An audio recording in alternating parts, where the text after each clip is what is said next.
Hello, ನಮಸ್ಕಾರ ಕರ್ನಾಟಕ. ನಾವು ಅನ್ಕೊಂಡಂಗೆ ಒಂದೊಂದೇ ಕೆಲಸಗಳು ಮುಗಿತಾ ಹೋದ್ರೆ ಎಷ್ಟು ಖುಷಿ ಅನ್ಸುತ್ತಲ್ಲ. 100 ದಿನ ಕರ್ನಾಟಕ ಟ್ರಿಪ್ ನ ಸೀಸನ್ 2 ಶುರು ಮಾಡ್ತಿದ್ದೇನೆ ಅಂತ ಹೇಳಿ ಮನೆಯವರಿಗೆಲ್ಲ ಟಾಟಾ ಬೈ ಬೈ ಮಾಡಿ ಚಿಕ್ಕಮಂಗ್ಳೂರಿಂದ ಬಸ್ ಹತ್ಕೊಂಡು ಸೀದಾ ಶಿವಮೊಗ್ಗಕ್ಕೆ ಬಂದೆ. ಶಿವಮೊಗ್ಗಕ್ಕೆ ಬಂದು 3 ದಿನದಲ್ಲಿ ಆದಷ್ಟು ಎಕ್ಸ್ಪ್ಲೋರ್ ಮಾಡಿ ವಿಡಿಯೋಸ್ ಎಲ್ಲ ಅಪ್ಲೋಡ್ ಮಾಡಿದ್ದೀನಿ.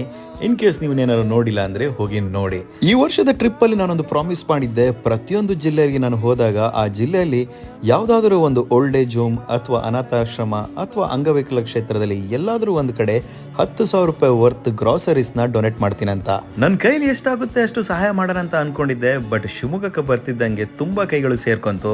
ಅದರಲ್ಲೂ ಒಬ್ರು ಮೈತ್ರಿ ಅನ್ನೋರು ಟೇಸ್ಟಿ ಟ್ರೀಟ್ ಇಂದ ಮಕ್ಕಳಿಗೆಲ್ಲ ಕಪ್ ಕೇಕ್ಸ್ ಎಲ್ಲ ತಗೊಬಂದಿದ್ರು. ಶಿವಮೊಗ್ಗದ 7th ಓನರ್ ಆದಂತ ಚೇತನ್ ಅವರು 5,000 ರೂಪಾಯಿ ಸಹ ಡೊನೇಟ್ ಮಾಡಿದ್ರು. ಹಾಗೆ ಮೀಟಪ್ ಸಹ ಇಲ್ಲಿ ಅರೇಂಜ್ ಮಾಡಿದ್ದೆ. ಮೀಟಪ್ ಗೆ ಬಂದಂತ ಹರೀಶ್ ಅವರು ತಾಯಿ ಮನೆ ಫೌಂಡೇಶನ್ ಗೆ 11 kg ರೈಸ್ ನ ಡೊನೇಟ್ ಮಾಡಿದ್ರು. ಈ ಒಂದು ಇನಿಷಿಯೇಟಿವ್ ಗೆ ಜಾಯ್ನ್ ಆದಂತ ಪ್ರತಿಯೊಬ್ಬರಿಗೂ ನನ್ನ ಹೃದಯಪೂರ್ವಕ ಧನ್ಯವಾದಗಳು.